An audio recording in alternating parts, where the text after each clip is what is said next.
Hi, this is Roger Moore, and you're listening to James Bond Radio. Take me back to the days of Dr. No. What did you see? What was the first Dr. No location that you saw?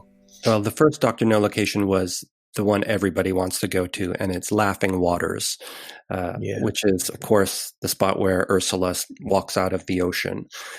And that, I was hoping that was going to live up to my expectations and that it wasn't going to be overrun with tourists snapping photos, and I was kind of dreading that. And it was exceeded all of my expectations.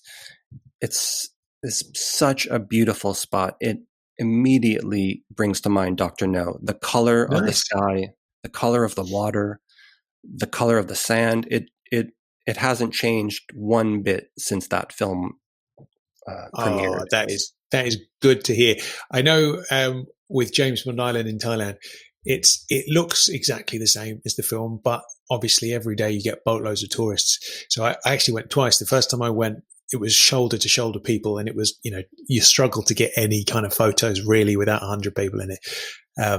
But then when I went back, we rented a boat and went first thing in the morning before the boats arrived, and it was just like, that's the time to see it. It looks absolutely perfect. So that's great to hear that Laughing Waters is like that, man. You would imagine that would be, tourist spot number one, wouldn't you, really?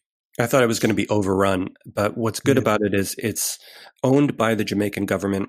They want to keep it pristine, so they don't let a lot of people on it every year. You can rent out the spot, I think, for weddings and social events, for photo shoots maybe, and you're allowed maybe a few hours on the beach, and then you have to get off. So it hasn't been spoiled. It's still pristine. And there were only 8 of us on this entire beach walking around taking photos. Immediately, everyone ran into the water. It's so warm. Yeah. It's so perfect.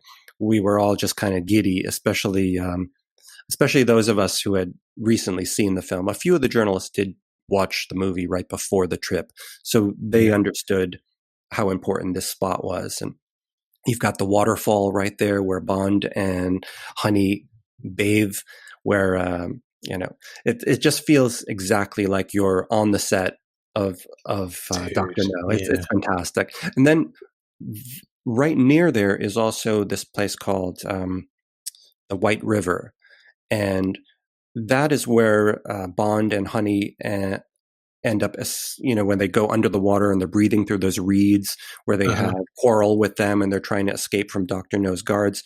The White River is right next to Laughing Waters, and that also looks identical. The water is that same weird green algae color that it is in the film. Nothing has changed. The color is identical. The overgrown brush on the sides of the White River look just like where Bond and Honey were hiding from the guards. It's perfect. It's like they preserved it just for us. Now tell me this, did you do what I would have done? First thing I would have done is I'd have sought out a little reed and had a go at the old reed snorkel. Did you give that a try or not? No, I wanted to, but the water looked kind of nasty. Like you wouldn't want to. Okay. Better to photograph it from afar and to enjoy it from the shore than to actually get in there. It didn't look that safe. I get it. Go under it.